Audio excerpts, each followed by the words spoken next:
Bismillahirrahmanirrahim. Assalamualaikum warahmatullahi wabarakatuh. Sahabat Anas bin Malik radhiyallahu anhu pernah ditanya tentang letak surga. Anas bin Malik pernah ditanya tentang keberadaan surga, apakah di langit ataukah di bumi. Maka Anas menjawab, bumi dan langit, mana yang ada surga seluas itu? Yang tentu bukan di situ letaknya. Lalu beliau ditanya lagi, lalu di mana surga itu? Beliau menjawab, tepatnya di atas langit yang ketujuh dan di bawah arsy. Dalil-dalil yang menunjukkan hal itu adalah firman Allah dalam Al-Quran.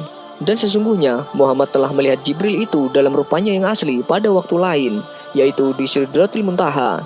Di dekatnya ada surga tempat tinggal surga Al-Mawa. Quran Surat An-Najm ayat 13-15. Ibnu Rajab rahimahullah berkata, sedangkan telah diketahui bahwa Sidratul Muntaha terletak di atas langit ketujuh. Sedangkan dalil dari hadis Rasulullah SAW, dalam hadis sahih Anas bin Malik radhiyallahu anhu menceritakan Nabi SAW, tatkala Nabi SAW melanjutkan perjalanan bersama Jibril menuju Sidratul Muntaha pada waktu malam saat Isra Mi'raj, Nabi SAW diselimuti oleh berbagai macam warna yang tidak diketahui.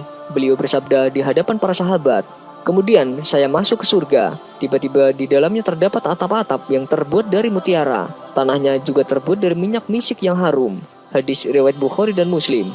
Dari dalil tersebut menunjukkan surga berada di langit yang ketujuh karena Rasulullah bermi'raj sampai ke Sidratul Muntaha yang berada di langit ketujuh.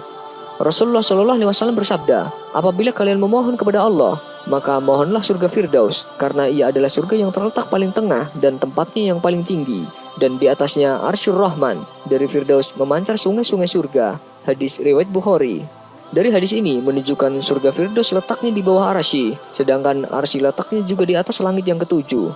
Tentang keberadaan arwah para syuhada yang gugur di medan perang karena membela agama Islam, pada hadis sahih Muslim disebutkan, arwah para syuhada berada dalam tembolok biru hijau. Mereka beristirahat menuju lentera-lentera yang digantungkan di bawah arsy. Mereka dapat keluar masuk dari tempat kediamannya di surga sesuka hati, kemudian kembali lagi menuju lentera-lentera yang digantungkan di bawah arsy. Hadis riwayat Muslim.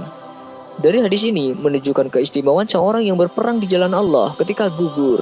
Arwah-arwah para syuhada berada di dalam tembolok burung-burung hijau yang berterbangan di bawah arsy dan singgah di lentera-lentera yang bergantung di bawah arsy, dan mereka dibawa terbang sesuka hati di surga.